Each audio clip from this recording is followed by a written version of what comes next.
Zdravo, zdravo. Alors aujourd'hui dans cette vidéo, je vais tout simplement vous parler de la Serbie et de l'Union Européenne, le contexte entre les deux, et pourquoi je vais vous parler de ça, parce que souvent on me pose la question, des clients qui me demandent, voilà, est-ce que la Serbie va rentrer en Union Européenne ou pas. Est-ce qu'elle ne va, elle va garder sa souveraineté, etc. Bon, alors il faut bien comprendre, alors quand on me pose cette question-là, l'Union Européenne, souvent ce sont des personnes qui veulent fuir le communisme, qui veulent fuir les dictatures et qui veulent avoir un style de vie libre euh, à moyen, voire à long terme. Bon, alors évidemment, pour ceux qui pensent que juste le critère de l'UE suffit à donner je dirais un signal de libre ou pas libre sur un pays, hein, eh bien, on va voir que c'est pas du tout le cas. Et pour ça, j'ai bien sûr des arguments à vous donner qui sont tout à fait vérifiés et vérifiables. Alors, qu'est-ce qu'on a à vous dire là-dessus? Alors, là, vous avez une carte de l'Europe avec la Serbie et la situation de la Serbie. Bon, déjà, je fais un petit cours sur l'Europe parce que malheureusement en France, on a un système éducatif qui est de très mauvaise qualité et qui qui produit des individus et des citoyens qui sont complètement à l'ouest. Et là, c'est le cas de le dire, puisqu'ils sont complètement à l'ouest, ils ne savent même pas voir et lire des cartes. Et donc, par exemple, les clients me demandent, voilà, est-ce que la Serbie sera en Europe ou pas en Europe? La Serbie, le Monténégro, c'est en Europe, c'est pas en Europe. Enfin, ces questions n'ont aucun sens parce que les gens mélangent Europe et Union européenne. Ce qui est dramatique quand on voit le niveau des impôts en France et on paye des professeurs et des universités, des écoles pour apprendre à des enfants la géographie. Donc, ce que je vous montre sur la carte, c'est la position de la Serbie hein, en Europe. Donc déjà, euh, c'est pareil, on va voir, mais là, je vous montre juste la Serbie. Vous voyez bien la position de la Serbie ici sur le continent. Donc, on va voir tout simplement euh, la différence avec l'Union Européenne. Donc, j'ai pris plusieurs cartes pour bien vous montrer. Ça, c'est l'Union Européenne, d'accord? Ça, c'est l'Union Européenne, donc sans le Royaume-Uni, hein, puisqu'il est parti, il a quitté l'Union Européenne. Donc, tout ce que vous voyez en bleu, c'est l'Union Européenne, hein. Et en gris, c'est le reste de l'Europe, hein. Donc, en l'occurrence, euh, bon, ici, on a une partie de la Turquie, donc on voit un petit peu de morceaux d'Asie, mais vous voyez bien que tout ça, c'est l'Europe, mais tout ce qui est en bleu, c'est l'Union Européenne, d'accord? Hein, donc on rappelle que la Suisse n'est pas en Union Européenne, par cette carte on le voit très bien. Bon. Et puis ici on a un petit bout de Russie qui se trouve ici. Alors euh, là les personnes qui me demandent est-ce que je veux quitter l'Europe, en fait il faut quitter cet écran, et il faut quitter tout ça, et il faut aller soit en Asie, en Afrique ou aux États-Unis, en Amérique. Donc alors, c'est quand même hallucinant que les gens n'arrivent pas à faire la différence entre l'UE et l'Europe. Et c'est très très grave, hein. C'est très très grave, puisque en fait, on voit la perte d'identité des gens qui ne savent même plus qui ils sont. Donc, euh, vous voulez quitter l'UE, il faut quitter ce bloc bleu, hein.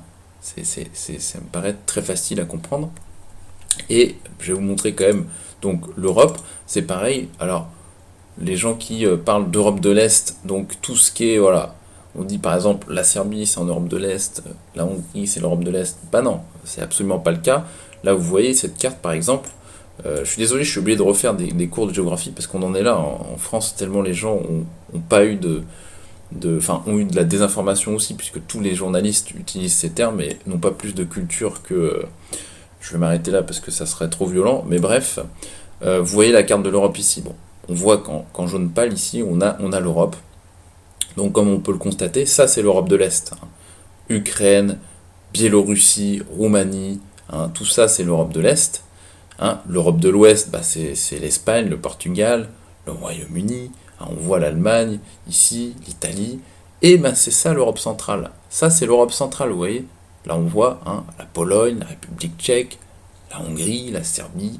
Ça c'est l'Europe centrale, donc il faut bien comprendre aussi où vous vous situez quand même quand vous comptez par exemple vous installer en Serbie. Donc moi quand des clients me demandent moi je veux quitter l'Europe, je veux pas être dans un pays qui est en Europe, sous-entendu Union Européenne, il faut se réveiller et reprendre des cartes.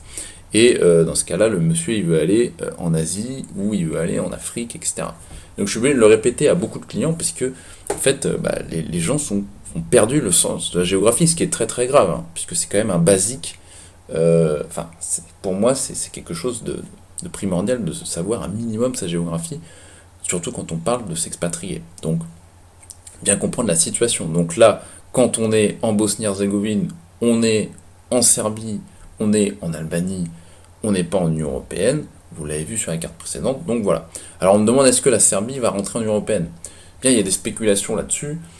Moi, je pense qu'en fait, ça va être très compliqué pour la Serbie d'entrer en Union Européenne, notamment parce que ce petit morceau, la province serbe du Kosovo, la condition pour entrer en Union Européenne, c'est que cette province ne soit plus serbe, administrativement et à un niveau presque ethnique.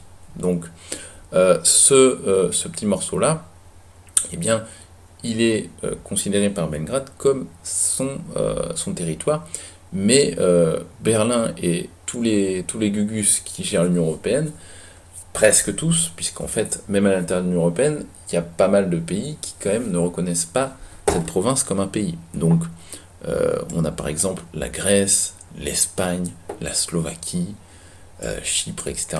Donc, déjà, l'Union Européenne elle-même n'est pas d'accord sur ce point-là. Donc, je veux vous dire, le niveau de bordel à ce niveau-là, c'est assez hallucinant. Donc, c'est pour ça qu'il y a très peu de chances pour que la Serbie rentre en Union Européenne, selon moi. À moins que l'Union Européenne devienne flex, et puis, oui, vous allez pouvoir rentrer comme ça. Bon, pourquoi pas. Mais ce que je veux dire, c'est que cette condition-là et d'autres conditions, le fait que si on prend l'exemple par exemple d'un exemple potentiel futur, si l'Union Européenne intègre la Serbie donc en UE, est-ce que vous pensez que la vie va changer du jour au lendemain? Non.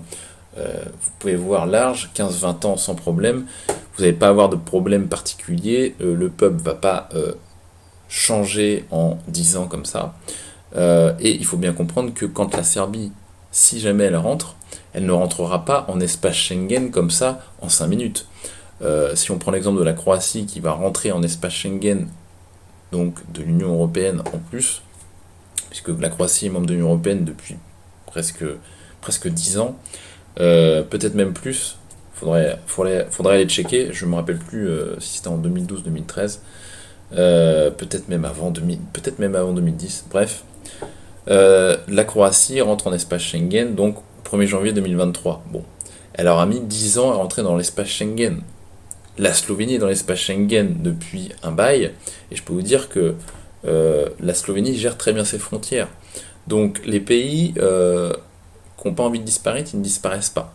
Et ce que je veux dire, il y a un contrôle qu'on ne soupçonnerait pas dans ces pays au niveau des frontières, alors que pourtant la Slovénie est en espace Schengen. Donc bref, tout ça pour vous dire que si c'est ça qui vous inquiète, en fait c'est une fausse inquiétude, puisque aller en Slovénie, aller en Croatie, vous allez voir que la vie n'a pas beaucoup changé depuis qu'ils sont en Union Européenne. Alors il y a eu pas mal d'investissements depuis, effectivement, mais il n'y a pas eu un changement, fondamental, qui fait que la vie est différente et qu'elle n'est plus qualitative. Ce n'est pas le cas, d'accord?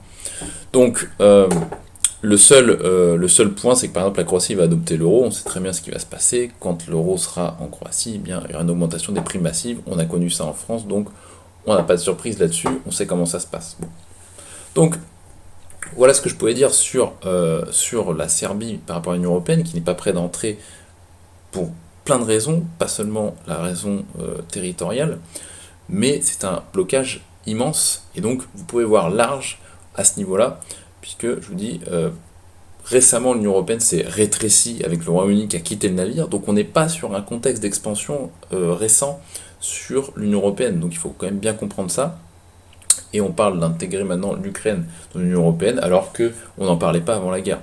Donc on voit que tout ça n'a absolument aucun sens, n'est pas basé sur des critères économiques et sociaux, puisque l'Ukraine, c'est quand même un pays vachement en retard si on sort de Kiev. Donc il faut quand même voir ça. Donc voilà, ne soyez pas tétanisés par tout ça, puisque en fait, ce n'est pas un critère décisif sur les standards de vie que vous allez chercher dans le registre liberté, communisme, etc. Il y a plein de pays en Europe et en Union Européenne dans lesquels on a une fiscalité beaucoup plus correcte donc qu'en France, des taxes moindres qu'en France et beaucoup plus de liberté.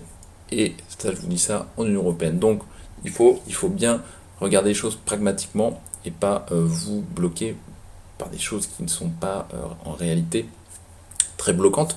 Surtout que si vous installez par exemple en Serbie, moi c'est ce que je dis aux clients en général, regardez bien ce qui se passe, c'est que ici quand on zoome, on a la chance avec la Serbie, si vous voulez ensuite quitter l'Union Européenne, si un jour la Serbie y rentre, eh bien c'est super cool, vous avez juste à prendre votre voiture, faire entre 45 minutes et quelques heures de voiture pour vous retrouver dans un pays qui n'est même pas candidat à l'adhésion à l'Union Européenne, la Bosnie-Herzégovine. Donc c'est quand même magnifique.